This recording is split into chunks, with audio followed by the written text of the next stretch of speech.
Dear students of class 9, welcome to Arshidari Public School online classes. I am your SST teacher और मैं आज आपको पढ़ाने जा रही हूँ हिस्ट्री का जो चैप्टर फर्स्ट है द फ्रेंच रेवोल्यूशन, इसका सेकेंड पार्ट। फर्स्ट पार्ट में आपने पढ़ा कि इस फ्रेंच रेवोल्यूशन के पीछे क्या बैकग्राउंड था, क्यों ये रेवोल्यूशन सामने आया, क्यों ये क्रांति फ्रांस में आई।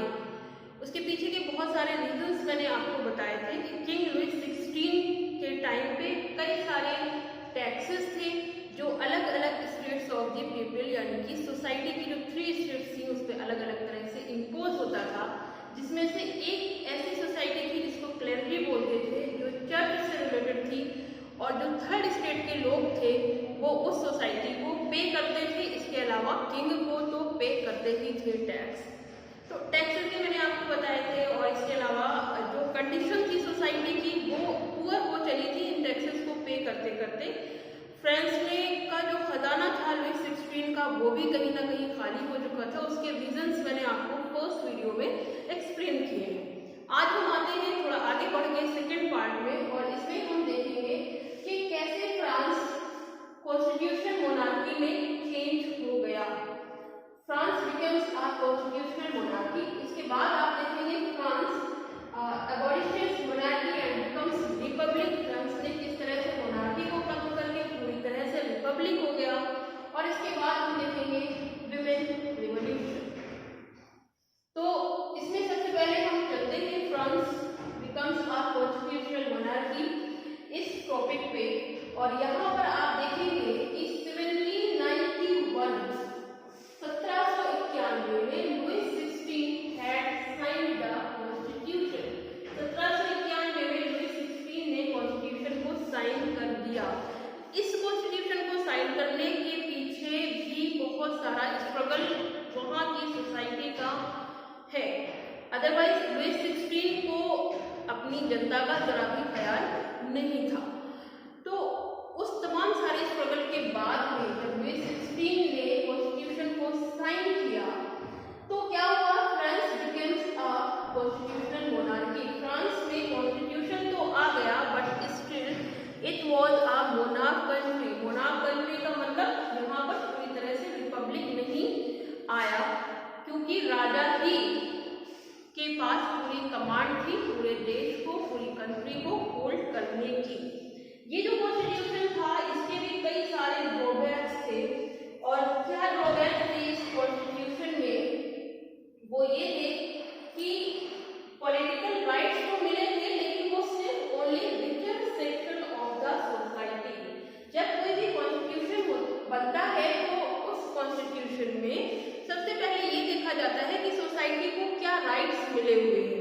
तो यहाँ पर सोसाइटी को राइट्स कॉन्स्टिट्यूशन में मिला वोट करने का, लेकिन वोट कैसे कौन करेगा, वोट सिर्फ richer section of the society. Society का सिर्फ जो रिचर यानी धनी जो पार्ट होगा, जो धनी लोग होंगे, सिर्फ वही वोट कर सकते हैं, और जो थर्ड स्टेट के लोग थे जो प्रिविलेज नहीं थे उनको राइट नहीं मिला था वोट करने का। एक तो पॉइंट ये हो गया कि रिचर सेक्शन सिर्फ वोट कर सकता था।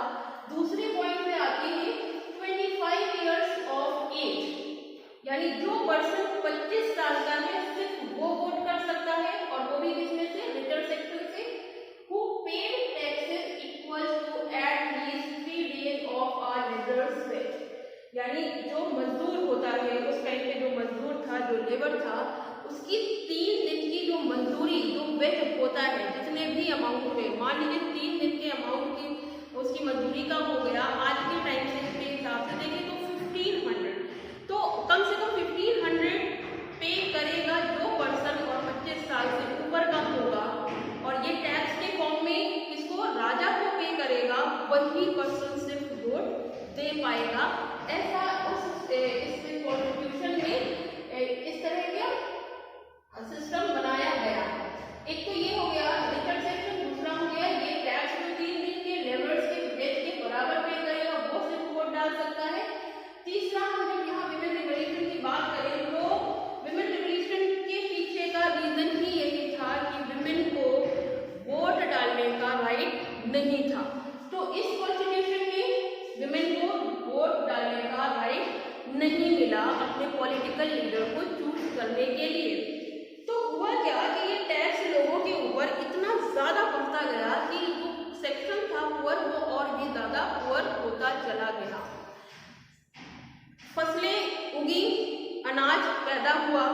लेकिन अनाज को कोई लेने वाला नहीं, उसकी डिमांड नहीं बन पाई। क्यों नहीं डिमांड हो पाई?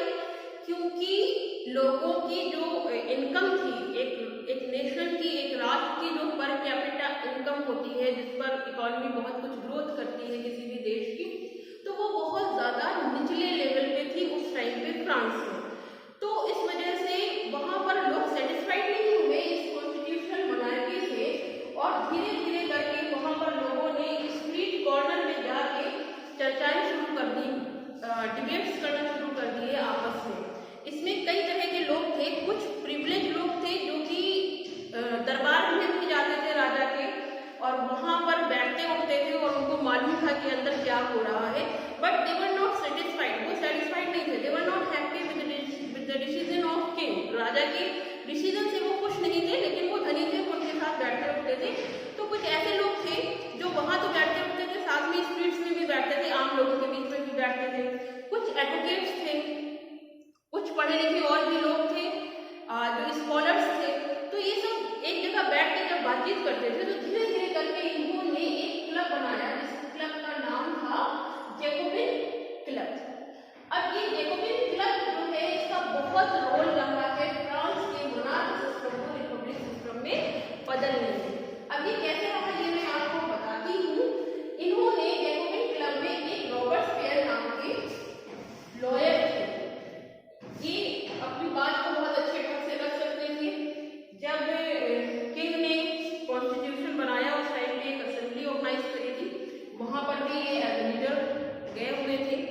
तो इन्होंने जैकोबिन क्लब में रॉबर्टस्पियर को, जो कि लॉयर थे, 1793 में इनको अपना लीडर बना दिया। अब देखिए 1793 में इनको लीडर बना दिया, लेकिन उसके पहले जैकोबिन क्लब के जो लोग थे, लीडर भी नहीं बना था कोई भी, उसके पहले इस क्लब के जो लोग थे, ये राजा के महल में जबरदस्ती कई सारे लोग जिनकी एज 21 साल के आसपास रही होगी, वो सारे लोग राजा के महल में इकट्ठा हो गए। जितने भी राजसी लोग थे, राजा से किंग जो था लुई 16 उससे जुड़े हुए, उसके रिलेटिव्स, उसके भरोसेमंद लोग, उन सबको उन्होंने हॉस्टेज बना लिया, यानी उन सबको किडनैप कर लिया। ये बात कब की है? 21 सितंबर 1792, यानी 24 सितंबर 1792। और इन्होंने राजा को कैद कर लिया, लुई 16 को कैद कर लिया उसी महल के अंदर जिसमें वो रहता था, उसके पूरे परिवार को। और कैद करने के बाद उन्होंने इसका जो मोनार्क सिस्टम था, यानी कि जो राजा का होल्ड था पूरे देश में, फ्रांस में पूरे, उसको खत्म कर दिया यहाँ पर कब? 24 सितंबर 1792 में। इसके बाद एक और साथ में घटना घटित हुई, एक और यहाँ पर इवेंट हुआ, वो ये कि लुई 16 को 24 जनवरी 1793 में एग्जीक्यूट कर दिया गया, मतलब कि उसको मार दिया गया, उसको सजाए मौत दे दी गई। गिलिटिन उस टाइम पे बोलते थे, एक डिवाइस होती थी जिसमें कि राजा को या जिसको भी ये सजा दी जाती थी उसको गिलिटिन कर दिया जाता था, यानी उस डिवाइस को उसके ऊपर रख के उसके सर को कट कर दिया जाता था। तो ये सिस्टम था जो आपकी बुक में भी दिया हुआ है, इस तरह से आप इसको रीड करेंगे तो समझ आएगा। आगे हम पढ़ते हैं, मैं बात कर रही थी जैकोबिन क्लब की। तो इन दो इवेंट्स में जैकोबिन क्लब का बहुत अहम रोल रहा और इन्होंने रॉबर्टस्पियर को अपना लीडर बना दिया। अब जब इन्होंने लीडर बनाया तो 1793 से लेकर 1794 तक का जो फ्रांस का जो पीरियड था, फ्रांस की हिस्ट्री का जो पीरियड है, उसको द रेन ऑफ टेरर बोलते हैं। हुआ क्या कि रॉबर्टस्पियर जो लॉयर थे, जो जैकोबिन क्लब के लीडर थे, जिनका अहम रोल था इन सारी लुई 16 का जो मोनार्क सिस्टम था उसको खत्म करने में, अब सारी कमांड कंट्री की इनके ऊपर आ गई। जब इनके ऊपर कंट्री की कमांड आ गई तो इन्होंने देखा कि बहुत सारे लोग भूखे हैं, प्यासे हैं, इसको बेसिक जो इनकी नीड्स हैं वो नहीं पूरी हो पा रही हैं। तो वहां पर व्हाइट फ्लोर, यानी जो सफेद वाला आटा होता था, वो सिर्फ रिचर लोग ही यूज कर सकते थे या प्रिविलेज लोग यूज कर सकते थे। किसी बाकी जो थर्ड क्लास के लोग थे, मतलब थर्ड क्लास मतलब जो इन्होंने फ्रांस की जो सोसाइटी थी वो 3 स्टेट्स में डिवाइड थी, तो उसको थर्ड स्टेट ही बोलते थे, जो लेबरर्स होते थे, फार्मर्स होते थे, पीसेंट्स होते थे, उनको राइट नहीं था ये व्हाइट फ्लोर वो खा पाए, इसकी बनी हुई रोटी खा पाए। तो इसने क्या किया, रॉबर्ट क्लेव ने देखा कि ये ज्यादातर देश की जो जनता है वो इसको अफोर्ड नहीं कर सकती, तो इसने पूरी तरह से बैन कर दिया कि कोई भी व्हाइट क्लोथ यूज नहीं करेगा। तो ये तो इसका अच्छा काम था, इसने जनता का ख्याल रखा। लेकिन दूसरी बात अगर हम आते हैं यहाँ पर देखते हैं, देखिए peasants were forced to sell their grain to the cities at fixed price। यहाँ पर रॉबर्टस्पियर जो लीडर था उसने किसानों की जो फसल होती थी उसके प्राइस फिक्स कर दिए थे और उनको फोर्स किया जाता था कि वो शहरों में जाकर ही अपने गेहूं को, अपनी फसल को, अपने अनाज को बेच सकते हैं और सिर्फ जो रॉबर्टस्पियर के द्वारा बनाए हुए, इनके जरिए बनाई हुई जो कॉस्ट है, जो कीमत फिक्स की गई है, उसी प्राइस पे ये सेल कर सकते थे अपने ग्रेन को। अब हुआ क्या कि जनता में फिर से सेटिस्फैक्शन का जो लेवल था वो डाउन हो गया, खत्म होने लगा। लोग फिर से परेशान होने लगे। लोग राजा से तो फ्रीडम चाहते थे, रिपब्लिक होना चाहते थे, लेकिन इस तरह के किसी भी डिक्टेटरशिप वाले डिसीजन को मानने के लिए तैयार नहीं थे। They wanted to be completely free, पूरी तरीके से वो फ्री होना चाहते थे। हुआ क्या है, इनके जो रॉबर्टस्पियर के जो जेकोबिन क्लब के लोग थे और बाकी के आम जनता थी, उन्होंने रॉबर्टस्पियर को जुलाई 1794 में इनको कैद कर लिया और अगले ही दिन इनको फांसी दे दी गई। तो यहाँ से इनका भी जो डिक्टेटरशिप वाले जो डिसीजन थे वो खत्म हो गए और फिर फ्रांस पूरी तरह से क्या हो गया, रिपब्लिक हो गया। लेकिन रिपब्लिक तो हो गया, अब सारी चीजें जो थी वो नॉर्मलाइज हो गई, सभी को वोट डालने का राइट हो गया, लेकिन सभी को हुआ, लेकिन विमेन को नहीं हुआ। लोगों की धीरे धीरे करके जो पर कैपिटल इनकम थी देश की, फ्रांस की, वो भी बढ़ने लगी, लोग खुशहाल रहने लगे। लेकिन औरतों का जो स्ट्रगल था वो खत्म नहीं हुआ। विमेन रिवॉल्यूशन में इसको थोड़ा सा देखते हैं, कितना परेशान थी उस टाइम पे लेडीज, विमेन सोसाइटी में। पहले इस पर थोड़ा सा गौर करते हैं। लेकिन नो राइट टू वोट, इनको वोट डालने का राइट नहीं था।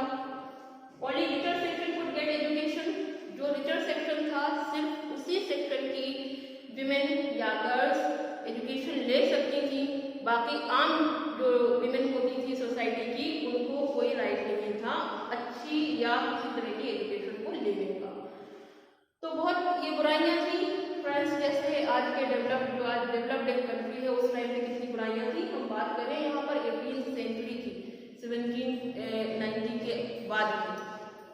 अब देखिए, नो इक्वल वेज, अगर कोई मजदूरी करती थी, औरतें घरों में काम करती थी, कुछ ऐसी भी थी जिनके जो हस्बैंड्स थे वो उस टाइम पे जो बैटल्स हो रहे थे वहाँ एज अ ट्रूप उसमें दाखिल हो चुके थे और घरों को छोड़ चुके थे। तो वो सरवाइव करने के लिए कोई फ्लावर्स बेचती थी, कोई घरों में काम करती थी, कोई लॉन्ड्रीज का काम करती थी, कपड़े धोने का। लेकिन इनको मजदूरी मेल पर्सन जो होता है, जो मेन होते हैं, उनके बराबर की नहीं मिलती थी, उनसे बहुत ही कम मिलती थी। आगे आते हैं, the society of revolutionary and Republican women. जब इस तरह की बुराइयां सोसाइटी में बनी रही तो एक ये जो क्लब था, the society of revolutionary and Republican women नाम का ये क्लब ऑर्गेनाइज किया गया। बहुत सारी लेडीज ने, बहुत सारी वुमेन ने इसमें पार्टिसिपेट किया, इस क्लब को चलाया, बहुत सारे मूवमेंट्स किए। लेकिन वहाँ पर फ्रांस में उस टाइम पे इन लेडीज को टैग कर लिया गया और फिर मामला कहाँ तक पहुँचा, देखिए, न सिर्फ टैग किया गया बल्कि एक एक करके जिसने भी आवाज़ उठाई उसको फांसी की सजा दे दी गई, यानी कि उनको मार दिया गया, लेडीज को भी। कितना बड़ा स्ट्रगल था ये। अब देखिए आगे आगे एक ईयर आपको दिख रहा होगा 1946। 1946। कब से ये स्ट्रगल लेडीज कर रही थी? 18th सेंचुरी से, 17th जो ईयर था 1700 तब से ले करके ये कंटिन्यू करती रही स्ट्रगल, अपनी मांगों को रखती रही, अपने राइट्स जो होते हैं वोट डालने के वो मांगती रही, लेकिन इनको नहीं मिले। और 200 साल के लंबे स्ट्रगल के बाद में, can you imagine, 200 years of the struggle, 200 साल तक इन्होंने लगातार स्ट्रगल किया इन औरतों ने अपने राइट्स को पाने के लिए।